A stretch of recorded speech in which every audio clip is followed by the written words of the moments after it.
Every team, every topic, everywhere. This is Believe. This is Tim Beck, head coach of Coastal Carolina Chanticleers. Shout out to the FunBelt podcast. If you didn't know before, now you know why they call this the FunBelt.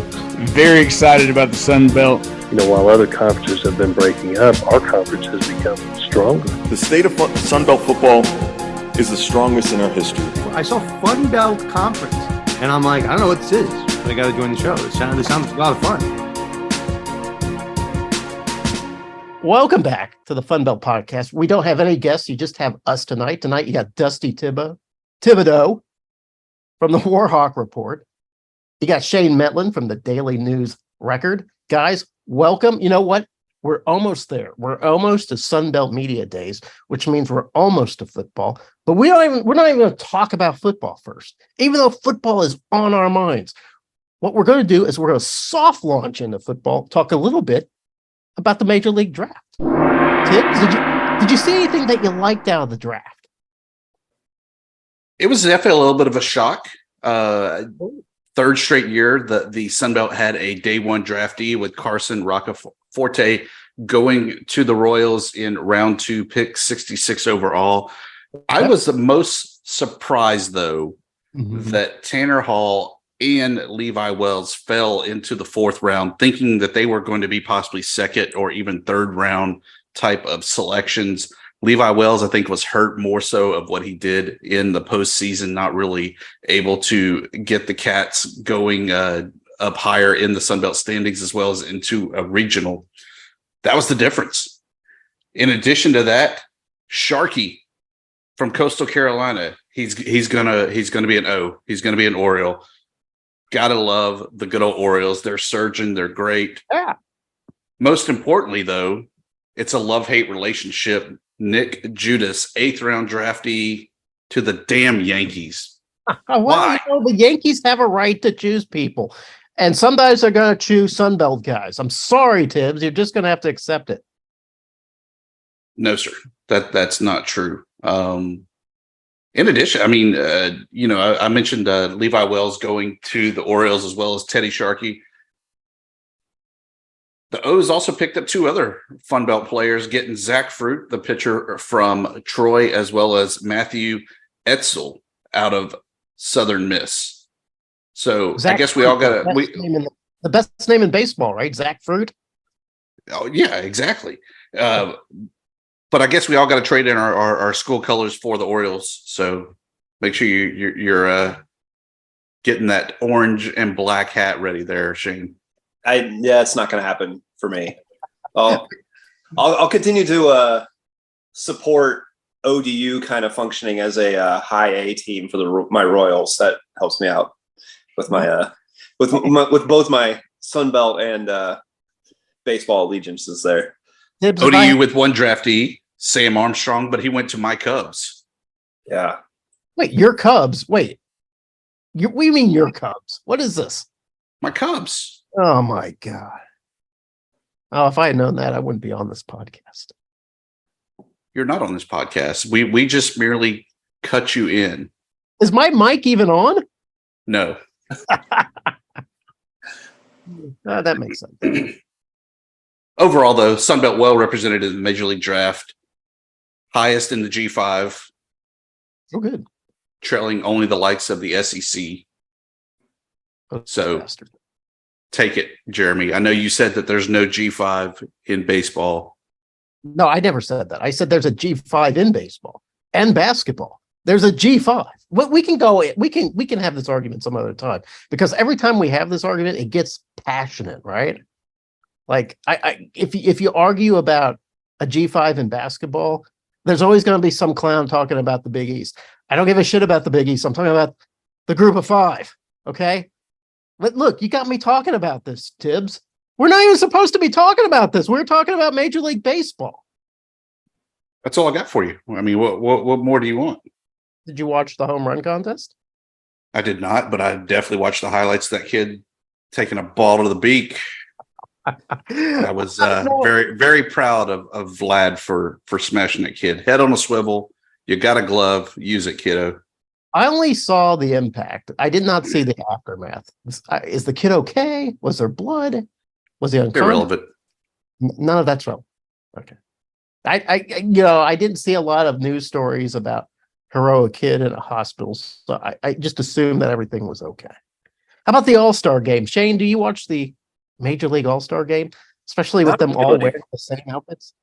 Not really, not much. I used to look forward to it when I was a kid, but haven't really spent a whole lot of time on it in recent years. I used to break out the VCR and record the All-Star game every year. Like I thought I would watch them. Never rewatched them. I think my dad recorded over them every time. But now I could care less about the All-Star game. I used to love it. Now I don't even recognize who the All-Stars are. I'm like, who are these guys? But speaking of All-Stars, Shane and Thibs, the FunBelt is bringing their own All-Stars to FunBelt Media Days. I know we'll be there, Jeremy. Well, yeah, we're the All-Stars. People will be asking for. Listen, Shane, if you happen to show up, here's what happens. There's a lot of groupies, FunBelt podcast groupies that approach us, and we try to be as nice as we can, accommodating with the autographs and the selfies and, whatever it takes. But I mean, I've lost my cool a few times. I don't like to be touched. So you get a good side of me and a bad side of me. Thibs, he's a lot gentler. He's a gentle giant out there. He loves the kids, loves the ladies, loves, everybody out there. Me, I can't quite take it. So Shane, if you come down, if you could be a buffer, could use your Pulitzer Prize winning intellect to keep the masses away from us, that would be great. I am good at repelling people, so I'll see what I can do. No, but the FunBelt did announce who from the East and who from the West the coaches were bringing. And guys, does this interest you at all? It always kind of interests me. I always want to see who the coaches think is bring-worthy to FunBelt Media Days. Like, if they bring the quarterback, they're saying, well, this is going to be our quarterback. Like, for instance, Marshall is bringing Fancher, right? He's the guy who seemed to have a lot of trouble last season. He was off and on. He'd play. Sometimes he'd get replaced. Sometimes he'd get back in. But here now the coach is saying, hey, listen, I guess Charlie Huff is saying, listen, this is our guy. He's at FunBelt Media Day. Ask him all the questions you want. You agree with me on that? Is that what he's saying? Yeah, I'm with you. I mean, I don't see who Marshall has that's going to beat him out anyway. So it makes sense to some degree. But yeah, I mean, I think it does probably help maybe just put that much more confidence behind. Okay, you are, when you've got a guy like that who's not Grayson McCall, but he's your guy, it does make sense to kind of say, like, yeah, hey, we're behind you. This is, it's yours. It's your job. You're a guy. You're a leader. So, kind of, just what I'm trying to say. But I think I know what you're trying to say. Yeah, you mean I think it's just that extra boost of confidence. Maybe, if you don't send him, he might wonder why. Yeah. That's exactly why I know that Butch Jones isn't bringing a quarterback. He's got 3 to choose from. He doesn't want to say, hey, you're the guy. He's got a whole... Bring up 3. Yeah. Well, I could do that. That would be hilarious. But speaking of quarterbacks from the East, because we're talking about the East today, Coastal Carolina's bringing Grayson McCall, and Georgia State's bringing Darren Granger. Both really good quarterbacks. I'm glad to see those guys. Those guys are going to be cool to interview when they come down to the FunBelt podcast pod room, pod quarters, to check us out. I hope you're not hungover again, Jeremy, because it's going to be great talking to the 5-time FunBelt Conference Player of the Year. He's so great. They're going to give him Freshman of the Year again, Grayson McCall. But I'm going to be so hungover. I'm going to be so hungover, Thibs. I'm going to call him Jason McCall. That's what's going to happen. It would be like a tradition that you just use the wrong name. I know. I will carry it over. You've been with us now for 3 years and you still don't know our name. So yeah, what difference does it make? it's like it's sort of my brand. So yeah. I'm anxious though to not only obviously talk to Grayson McCall, really the face of the Sun Belt, really help propel him into that top G5 spot. But I want to talk to Darren Granger at Georgia State and see if we can get to the root of what is going on with the Panthers. They have all the talent, they have all the pieces, but coming out of the gate, there's just nothing there. Now, the second half of the season, fantastic team. Sure. Now, do we want to see a hot Panthers team in the beginning and then they just die at the midseason point? No, we want to see a good team all the way through. So I think that that's going to be one of our big talking points with Darren Granger and Shawn Elliott, as I'm standing behind Shane to protect me from Elliot. Elliot might headbutt you. he is the one coach I think in all of the Sun Belt that I got to make sure that he stays at arm's length away, and I know where the closest exit is. He feels like a guy, and I don't know if he has a short fuse. I don't think that's what it is. I feel like he just gets excitable. Like, you know, I think there's that footage where he headbutts his own teammates or his own players and they're wearing helmets and he's not. You know, that guy is unpredictable. You can't bring him to a high society party. You don't know what's going to happen. And yeah, I would love to, because I'm a little afraid for Elliot. I'm like, is this his hot seat season? Because the Georgia State Panthers, they keep doing this, where they're thought to be like maybe a disruptor in the East, and then they don't do it. So sometimes I'm wondering if this is this it? Is this the year where they better show something? Maybe we'll talk a little bit about that more. What I want to ask you, Shane, is who are these guys that Signetti is bringing? He's got here on the list, Nick Kidwell, who's a redshirt senior, I guess, offensive lineman, and Josh Rott. He's a safety. Who are these guys? Should I know them? You should, especially Kidwell. Kidwell's an all-conference type of guy. And Surratt, I thought that was a really interesting pick because he's good. Okay. I wouldn't say he's their best defensive player. All right. But he will be a popular guy down there in New Orleans talking to. He's fun to talk to. He's a senior. And that's kind of what I've seen them bring guys to FunBelt Media Days, and they don't belong in front of a camera. They may be good football players, they may be good students, but they are not compelling. So you're saying the Surratt guy, he's going to charm everybody.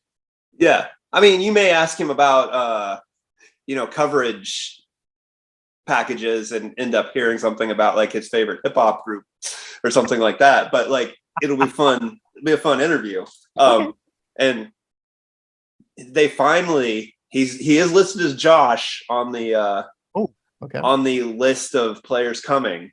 Yes. But JMU finally changed it on the roster after, I think, 4 years of him begging to Cheese Surratt.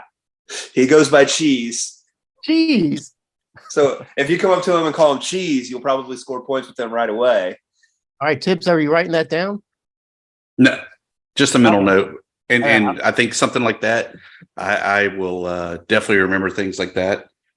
Because there's a good chance that I'll forget who's Cheese and I'll call Grayson McCall Grayson Cheese McCall. So he's the big cheese. And his brother just transferred into JMU, who doesn't have a cool nickname like that. I think they're trying to force it on Elijah Surratt. But nah. That's bad when you're the little brother and the big brother has a nickname and they're like, remember like Rocket Ishmael, and then his brother comes in and they're like, Missile. Yeah. What a shit. Yeah, they're trying to find something to fit, but it doesn't. I think they're forcing it a little bit with Elijah. Yeah. So maybe just let it happen organically. You know, something will pop up. Like, and when I played football, I was Harpoon Harper because I hit people so hard. Like a harpoon. Harper? I don't believe that. So Old Dominion's bringing a harpoon. They're bringing Jason Henderson. We like Jason Henderson, right, Thibs? I mean, he set all kind of NCAA records, right, with like 6,000 tackles in a single play, and I think he ended the season with $1.5 billion. I mean, yeah, he's a good player. He's a guy that's going to be playing at the next level. Just got to make sure he keeps healthy this year. But if he keeps kind of in the status quo, maybe even slightly slips a little bit, he'll be fine, and we'll be hearing his name called in the NFL draft this upcoming year. You don't think he's another Carlton Marshall? Not at all. I think that Carlton Marshall really had the issue of the physical size. He was an undersized guy and just was not going to get the looks at the NFL level. I think him going to the CFL is going to be great for him. I think he's really going to excel up there and has a chance to do the same things he did at Troy. But for right now, I think Jason Henderson is really the big name defensively in the Sun Belt East this year, and we're going to see it. I think that is going to be the real anchor for the Monarchs defense this upcoming year. I don't think it makes a difference because I don't think that they're going to be as a whole contenders in the East, but I definitely think that defense led by Henderson is going to be pretty solid. So App State, Shawn Clark, like Shawn Clark. He brings Isaiah Helms, the senior offensive lineman, and Nick Ross, the senior safety. I'm not very familiar with either one, especially offensive linemen. I love having them over, by the way, because they're always smart and they're funny and they're big and they just like when they walk through the room, they're wearing their suits and stuff, but they're obviously offensive linemen, right? I love them, but it's always curious to me that those are the guys that coaches bring. Why are we seeing so many offensive linemen? Dare I say, has the Sun Belt become an offensive lineman conference with bigs in the trenches? I mean, it doesn't matter how good Grayson McCall is. It doesn't matter how good Chase Bryce was. It doesn't matter how good Darren Granger is. If you don't have a line in front of you, you suck because you're gonna be scrambling for your life. You're gonna be getting the mess pummeled out of you. You got to have the big boys up front, and I think this is their chance to really shine and showcase what they're about and their skills. I think we saw that last year with Austin Stidham, and that really kind of parlayed and helped him get the camp invites to continue on to that next level. Best offensive line in the Sun Belt East, is it JMU or is it Appalachian State? It's probably App State right now. Don't say anything that's going to get people mad at you, all right? Because I know you have a history. I don't know. I mean, I feel like App State's probably got the 2 to 3 possible first team all conference type guys. But JMU, I mean, you can't beat bringing everybody back. Like basically their top 7 linemen are back and you can't beat that continuity. So either one of those teams, I think, is a solid choice for that. That's very diplomatic of you, Shane Metlin. I think you're growing up. I think you've become more mature. I'm just honest. All right. Let's start talking about these teams. We've come to the point. I don't know if it's premature to talk about teams now without having the data that you would get from fall practice. I don't know, but I think we're just going to do it anyway, right? Because of course. Yeah, because screw all these other wimps that don't have the balls to make these predictions, but we do. We're going to do it. Come hell or high water. So starting at the bottom. Do we want to start at the bottom, Thibs? Okay. All right. Start at the bottom. Who do you think is just really going to shit the bed and not be a contender, but a pretender in the East this year? Shane, please. I'm not expecting a lot from Old Dominion, honestly. Nobody is. Yeah, they've got to rebuild. It's taken them a while. They've got to adjust to being in a tougher conference, and they're not necessarily winning in recruiting battles against JMU and App State and Coastal, and those teams seem to be going after all the same kids, and it's tough go for ODU right now. We talked about, Jason Henderson. Seems like they always got a couple of those NFL guys, but they don't have the whole team around them. And it's been tough for Ricky Ronnie so far. Yeah. And here's the thing about the Monarchs, Shane. They lost Allie Jennings, one of the best wide receivers that was in the Sun Belt last year. They lose Zach Nuts. It's nuts or cunts. Either way, it's terrible. He's playing in the NFL now. Dude, yeah, okay. That's horrible. We're not editing that out, by the way. I want it in. And then, of course, they lose Hayden Wolf, who wasn't like the best quarterback, but he brought some continuity. But that's He was three serviceable. guys. Yeah, that's three guys you got to replace. And they weren't world beaters to begin with on offense or defense. Well, with defense, they had their moments. So now they don't have any offense. So to me, like the East is one of these things where all right, well, here's my overall thing about the East that made it very hard for me to prognosticate. The East lost a lot of talent, guys. Here are the talents that they lost. Let's just count it on our fingers. Marshall's I'm sorry, not Marshall. Where's my list? Oh, here we go. Chase Bryce, gone. Allie Jennings, gone. Todd Centeo, gone. Nick Hampton, gone. Willie Lampkin, gone. Kyle Van Treese, the prolific quarterback from Georgia Southern, gone.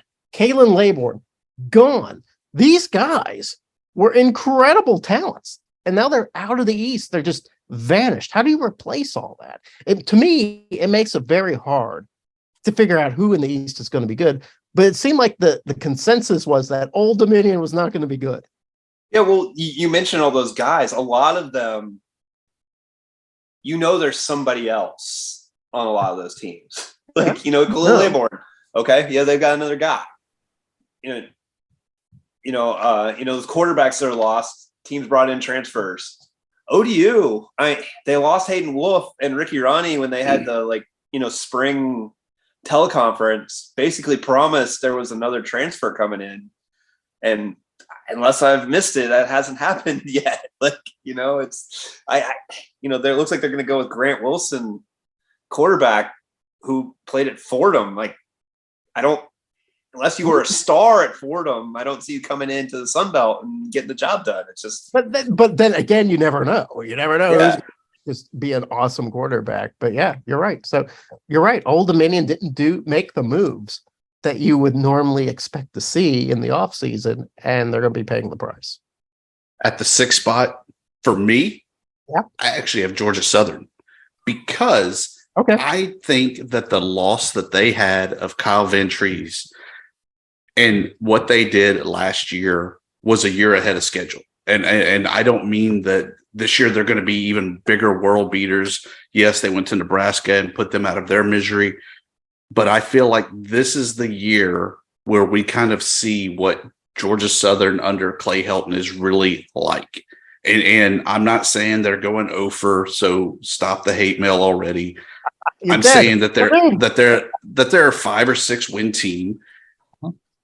And I think the expectations, though, are that they're at the 8 to 10 wins on the season. And so I think that they're going to underachieve. And to me, they're the 6th team in the East. Yeah, you know what? I've bitten on that hype, though, Dusty. Davis Brin, he comes in from Tulsa. And I've seen him play. I don't know if he's Van Treese. But they've got 2 great wide receivers out there. They've got a great running back out there. And then they have this sort of funky ass defense that they need to get better. And then they have Clay Helton. I feel like Georgia Southern this year is what Georgia State was supposed to be last season. A disruptor, a team that can come in and cause a lot of trouble in the power struggle in the East. I think potentially they could win the East. Now, I understand what you're saying. They were way ahead of schedule last year. Way ahead. I think some of us predicted Georgia Southern to finish last in the East last year. I think I was among those people. They surprised the hell out of me. I wouldn't be surprised if they took that sophomore step back. But for some reason, I'm like all in on the Clay Helton train. I picked them to finish 4th. But if they finished 1st, I'd be like, why not? I don't see why they wouldn't. Yeah, I have a hard time arguing with either one of you guys. On Georgia Southern, I'm sure we're getting to it, but I feel like there's 2 teams in the East that I probably think are the most likely to win it. And then I could see the whole rest. And I think ODU is going to be last. And then I could see the whole rest of them being right there in that battle for bowl eligibility. And the difference between 7-5 and 5-7 is really slim. To me, the East is a little bit like the West last year, where it felt like anybody could win in the West. I feel like anybody can win in the East. I feel like there's just I don't know, like a parity that's happened in the East. Now, there are good teams in the East that on paper seem to be better than most. But man, it just seems like that's going to be the buzzsaw. That's going to be where the fight is. In the 5 spot, to me, the Mountaineers. They have a lot of ground to make up from last year. Last year's team. Yeah. I didn't see the A&M game coming. I didn't see the miracle on the mountaintop against Troy. But that team, to say they underachieved is a way understatement. That team should have been nationally ranked, should have been in double-digit wins, and didn't do it. And a lot of the key parts of that team are no more and no longer in Boone. Yeah. Bryce is somebody that they're going to miss. When you talk to an Appalachian State fan, they always look past that. Oh, we've got another great guy in the wings, but they've got that great offensive line, and they're always going to have a strong defense. And I always felt like Shawn Clark is a guy who probably stewed all off season, just burning with just Appalachian anger, seeing how bad his team performed. I mean, let's admit it. That team was the sloppiest Appalachian State team we've seen since they joined the Sun Belt back in 2015 or whenever it was. They were a sloppy ass team. And I just don't feel like Shawn Clark is going to allow that to continue to happen. I actually picked them to finish first in the Sun Belt East. I wouldn't go as far as picking them first, but it seemed like, even just reading between the lines on social media, things like that, like there were locker room issues last year. It really seemed like, and now some of those guys are gone. Yeah. But that brings question marks, but maybe it also brings, maybe addition by subtraction. Potentially, you don't know until you get out there to see them. They made some changes to the staff. Yeah, it's a big year for Appalachian State. Like, not to, twist a knife on you, Jeremy, but like we can go back in time to when Arkansas State was kind of like what we'd seen from Appalachian State in recent years. And then it started to like slip away at some point, and it can go fast and be hard to turn around. And so this is a big year for App State to not kind of like go in that direction. All right. I've got a question for you guys then. Who's on a hotter seat this year? Shawn Clark or Shawn Elliott? That's kind of tough because 6-6 means completely different things in those two places. And I could see exactly both of those teams being right around there. Wow. That is an excellent answer. Okay. We're at number 4. All right. My number 4 team in the East, the team that way over achieved in their inaugural season in FBS and in the Sun Belt.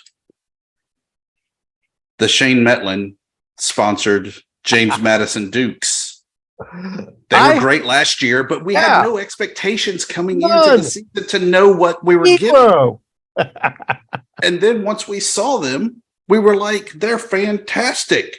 But that entire team is gone.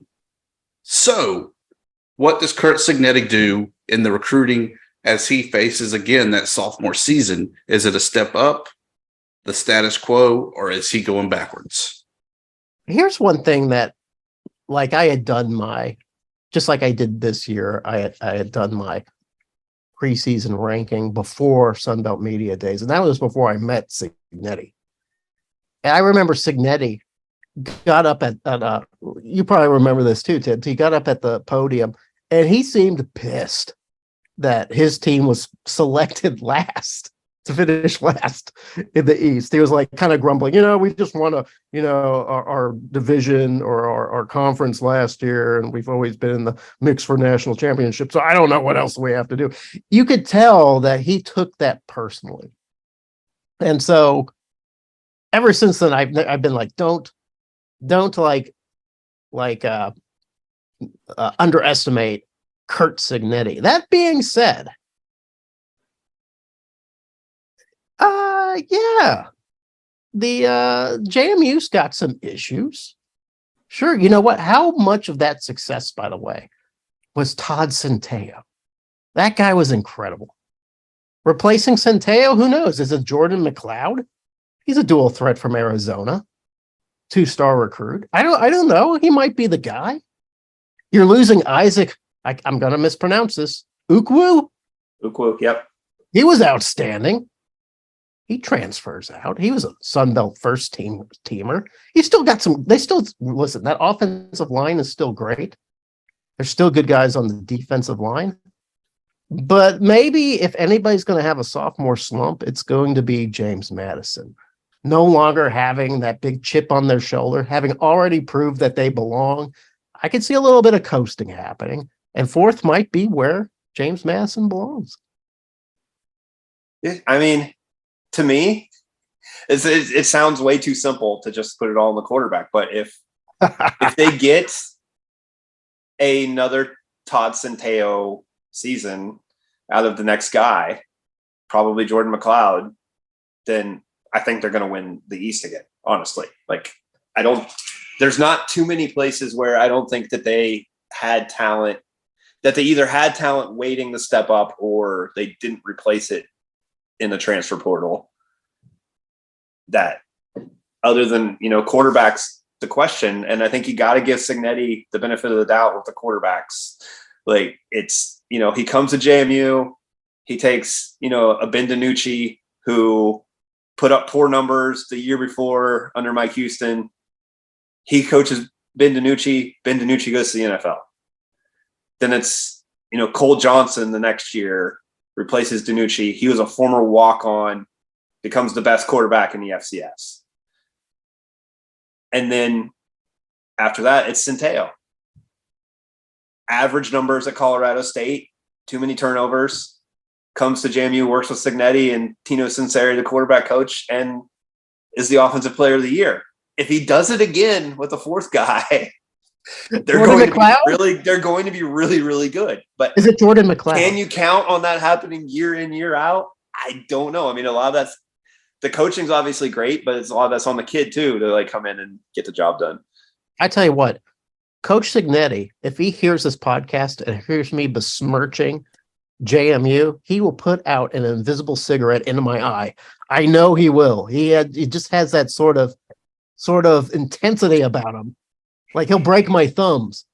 But then actually I met him at the bar afterwards. He was just chilling, having a beer, talking about his grandkids or whatever. He seemed like a good guy. He seems like just a chill guy when he's not behind a podium. Yeah, if he's the 2 to 3 hours a month, he's out of football mode. He's a pretty chill guy. Number 3 in the East. Yeah. Mm-hmm. I feel like this is too high, but this is just kind of where they're shaking out and falling into place. Darren Granger and his Georgia State Panthers look to improve on their 4-8 record from last year and have Shawn Elliot hoisting some kind of hardware in the postseason once again, as they won the Camellia Bowl 2 seasons ago, but failed to really do much of anything this past year. I like Granger. I like the maturity of this team. I think that they finally have the pieces together to make a run at the East. Do I think they're going to make it? No, I don't. But I think that they have a chance to make a run at it. Here's the problem. All that is true, Shane. All that is true, Dusty. What you've just said, it's all astute observations made by a very astute man. That being said, we say that about Georgia State every year. There is something about Georgia State that prevents them to succeed. I don't know if there's too much smog in Atlanta.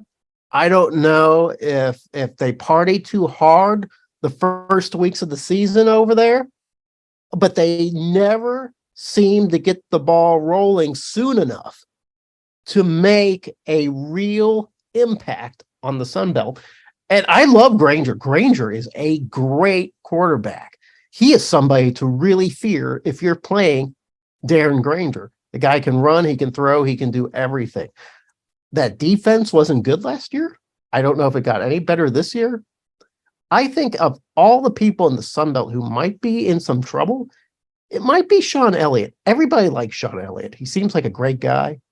I love what he did with the offensive line at Georgia State. In fact, we always talk about who's got the best offensive line in the East, and we'll say JMU or we'll say Appalachian State.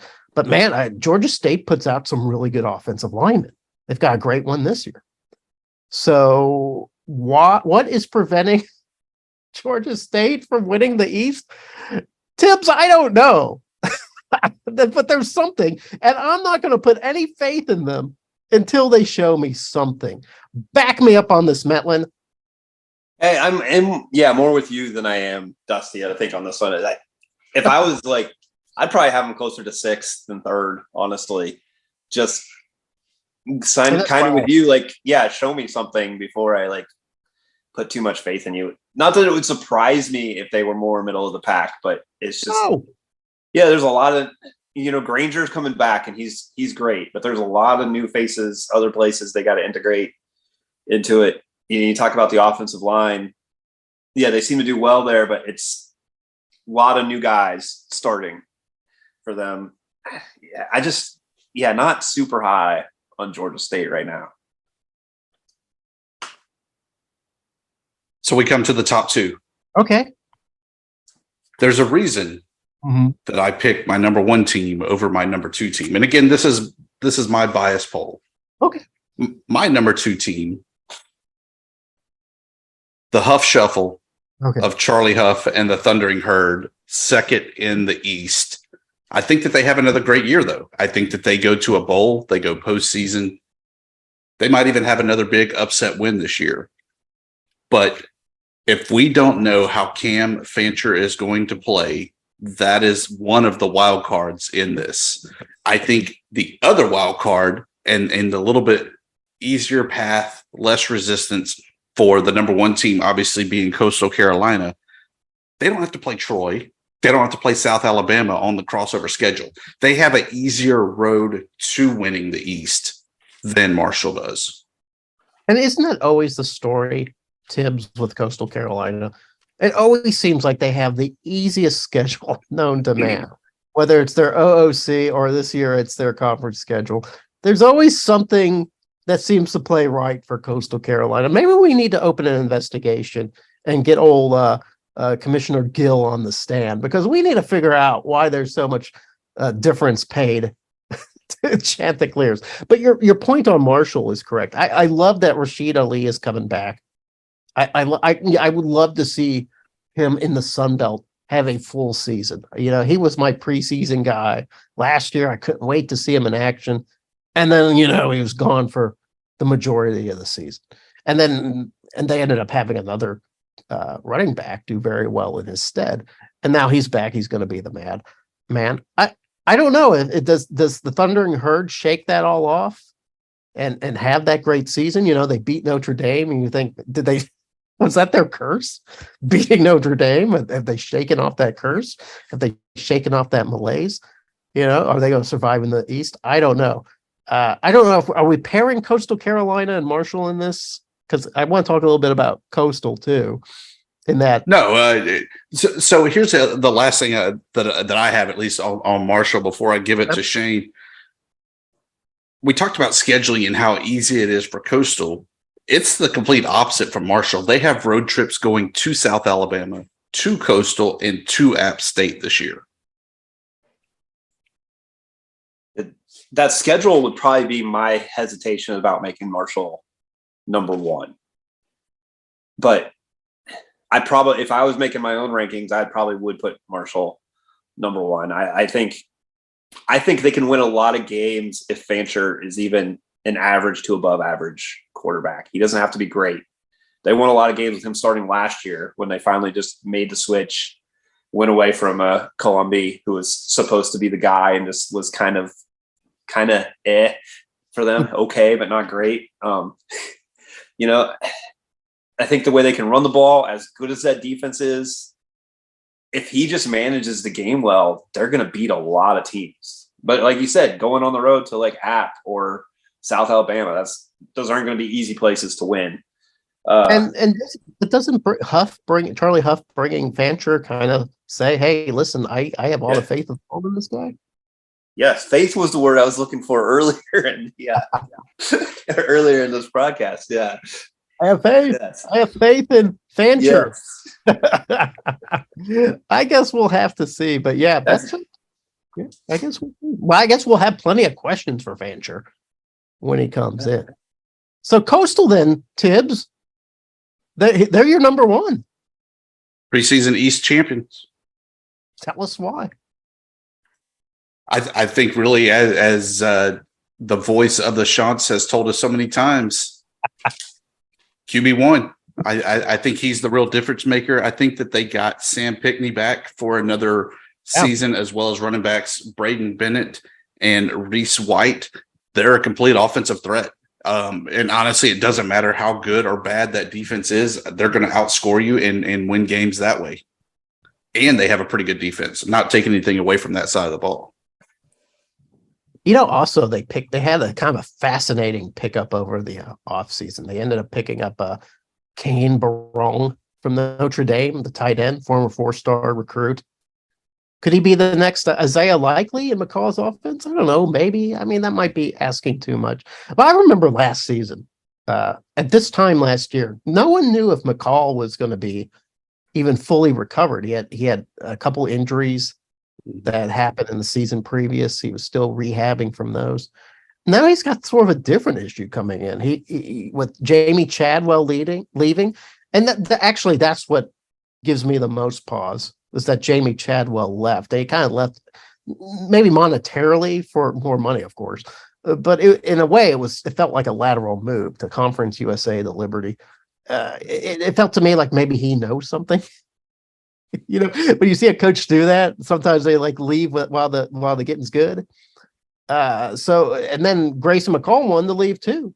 He was on his way. He was talking to Auburn, ready to be the starting QB there. Whatever happened. There's all sorts of rumors why he didn't go to Auburn. Came back to Coastal Carolina, to Conway, South Carolina. He's back. He's going to have a great season there. But is his head right? Does he have all the tools he needs? I don't know. And the way they played last year, especially the end of the season, I think they lost 3 of their last 4, looked really terrible against guys like JMU, and then their bowl game against Eastern Carolina got blown out. You could tell they just weren't all there. So I actually have Coastal Carolina finishing 3rd, and that might be too generous. But like you said, Thibs, you can't count out Grayson McCall. He might be good for 8 wins just by himself. Yeah, I don't know if he is. I mean, somebody's got to protect him, and he's got to get the ball to somebody. I don't know. I mean, can he do it all by himself? I think that's the big question. What will he fit into a slightly different scenario with coaching? Obviously he and Chadwell were kind of made for each other. Who's back? I don't know. I don't know what his offense is going to be like. Yeah, I mean, I think there'll be obviously a guy that talented can do some things pretty much anywhere you put him, but yeah, it's not the guy who recruited him there. It's not the guy who developed him there. It's, I think it's a completely different situation. I think there's as many question marks about Coastal as there is pretty much any team in the conference right now. But that's the East. Yeah. Everyone pretty happy with those findings. I know, Shane, you said you would have things ranked a little differently. But I feel like that's a pretty fair shake and a pretty good explanation of the pecking order of how we had it. Anybody that you're just like, nah, they need to be higher, they need to be lower. I think Georgia Southern needs to be a little bit higher. But like I said, I've bought into them. Shane? Yeah, I mean, I would probably put Georgia State a little lower than where we talked about them. To me, I just feel like, Marshall's probably the safest bet at the top. Maybe when we talk about all the question marks everyone has, I feel like Marshall's going to be able to stop people. They're going to be able to run the ball on people. And they've got a known quantity at quarterback. To me, it's just a safer bet maybe to go with Marshall at the top. But I wouldn't be shocked if, anybody from JMU to App State to Coastal could top them. Wouldn't be shocking to me. I think we all agree Old Dominion's the worst, but that's why they're probably going to win the Sun Belt East, right? True story there. Week and a half until we are in New Orleans, ready for Sunbelt Conference Media Days. Jeremy and myself, of course, will be there for that. Still trying to get Shane to get off the couch and not be afraid of going down Bourbon Street. Yeah, it's not as scary as you think. You just gotta walk with confidence. Another confidence walk that you have to have, Jeremy, is whenever we have plugs, promos, and parting shots. All right. Yeah. Well, all right. We were talking about the predictions that we've made. Tonight we made predictions for the Sun Belt East, which to me is it's a lot more puzzling this year than it was last year. Even though last year we got a lot of predictions wrong for the Sun Belt East, but the picture seemed to be easier to see. This year, the picture seems to be more blurry to me. But you can check out my Sun Belt predictions on howlraiser.com, where not only have I predicted the East, I've predicted the West. I've picked out some players to look out for. And so check it out. Give me a few pings. I'd appreciate it. Go ahead there, Shawn. Shane. Shawn, yes, I'm not the only one. Yeah, well, we talked a little bit. Guess that was off air about the mid-season classic, the All-Star break in baseball, whether or not people watch Home Run Derby or not. I just want to throw a shout out to the old school Home Run Derby. Does anybody else remember? This was way before our time, but then it was of our time. Like they showed reruns in the afternoon when we were kids of the old Home Run Derbies from like the 50s and 60s, where it was like a weekday TV show, and they would get like, like Mickey Mantle versus Harmon Killebrew, like for a half an hour doing a home run derby. And these guys needed the like $1,000 or whatever they could win to like, so that's my shout out to like, I don't know if anybody still watches the Home Run Derby of today, but if you can find that, I don't know, it's probably on YouTube or something.